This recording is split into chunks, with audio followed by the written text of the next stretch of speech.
dumarka magaalada weligeed mayna dhicin xalaalada iyo makhaayada la furo in dumarka la martiqaado waa markii koobaad annagaana ugu horeynay waxaan rajaynayaa businessyada kale la furana inay dumarka martiqaadaan sida raggaba loo martiqaado marka ku soo dhawaada waa hadda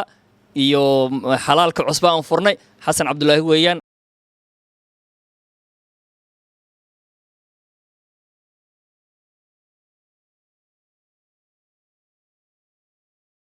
السلام عليكم ورحمة الله وبركاته بسم الله الحمد لله والصلاة والسلام على رسول الله كسر دوادا مولك شبه للبحي وحكون حتالا مقاهي لدو ساوث سايد يحلال كذا اسوتا يرونتي دكامة فربضان وجناسية فربضان ماشي لقى فري باكن في عم بيلا هاي بلشدة سنكلار محرمنا إنه كسر دوادان مولكن أو شبه للو يقانو وحنا كسر دحيالا مقاهي أنا جو معمولنا أو لو يقانو ساوث سايد حلال and restaurant marka adeegyadaadii dhammaystirnaa oo xalaalka ku saabsanaa cuntooyinka ku saabsanaa hilibka ku saabsanaa wixii oo dhan baad ugu imaanaysa iyo cuntooyin kala duwan oo lagu diyaariyay oo degdeg iyo cuntooyinkii Soomaaliyeed isugu jirto marka waxaan rabnaa moolkan inaad ka dhigataan bartilmaameed aad imaataan dukaamada waxa yaala dharkii iyo timajarihii iyo waxyaalo fara badan oo iswata saluunkii baa yaala dharkii dumarka yaala aroosyada marka aadayso halkan adoon soo maray arooskaaga waa macquul ma noqonaya halkan ku soo leexo horta aroosyadan Ilaahay subhanahu wa ta'ala ha barakeeyo kuwa soo dhadhow baa jira halkan waxa ku yaala xalaalkii oo aragtaan hilibkii freshka iyo wixii dhan lagu jarjarayo waxa ku yaala maqaaxidii iyo waxa ku yaala adeegyadaadii kala duwana marka maanta waxaan u qabanay shir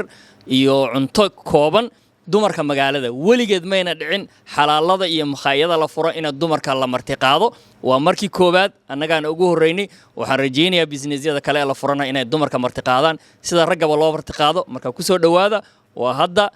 iyo xalaalka cusba aan furnay xasan cabdullaahi weeyaan bismillaahir rahmaanir rahiim magacayga waa Faadimo Cukaash waxaan ku noolahay magaalada St Cloud maanta waxaan joognaa businesska cusub oo la furo oo Shabeelle Mall maqaaxidiisa la dhaho South Side baan joognaa dadka ku soo dhaweenaynaa dadka waxaan rabnaa inay businessyada furtaan inay ka soo qayb galaan maqaaxida maanta grand opening loo sameeyay mid hore loo sameeyay laakiin maanta waa kii dumarka bas maalinta hore wuxuu ahaa ragga maantana dumarka loo sameynayaa waxaan ilaahay ku soo dhawaada dad Soomaaliyeed oo dadkeena ah maqaaxida furtay assalaamu calaykum waraxmatullaahi barakaat magacaygu waxa la yiraahdaa Badriye Nadiir waxaan joognaa ganacsiga Shabeelle oo maqaayada iyo xalaal isku jira oo la yiraahdo magaceeda South Side marka waxaan rabnaa dadweynaha ku nool Sinkalood inay ka soo qayb galaan xalaalka iyo maxay ahayd maqaayada gacmo furan baan lagu soo dhaweynayaa marka insha Allah ka soo qayb gal wanaagsan assalaamu calaykum waraxmatullaahi barakaatu assalaamu calaykum magacayga waxa la Nuurto Iftiin Cali waxaan ka hadlayaa maqaayada South Side xalaalka shabeellada maanta oo xalfada oo Cabdullaahi Shidaan oo maamulaha guud ee ah Shabeellaan ku soo dhaweynay Assalaamu calaykum waraxmatullaahi wabarakaatu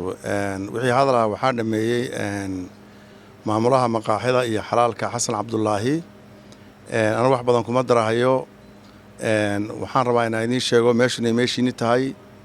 wiilal Soomaaliyeed ay leeyihiin mulkiyadeeda oo carab baa laga kireeyay cadaan baa laga kireeyay midna aan la lahayn waxay ka sugto inaad ay maaragtay ay businesskaas caawiyaan ama u maadan ama wax ka gaataan ay community-gan ku xisaabtamayna waa idinka 95% inaad wax ka gataan aan u baahannahay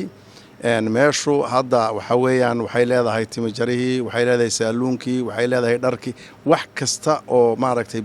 loo baahan yahay oo bulshada u baahan tahay wuu yaalaa marka ku soo dhawaada insha Allah billahi kareem wad mahadsantiin salaamu calaykum waraxmatullaahi wabarakaatuh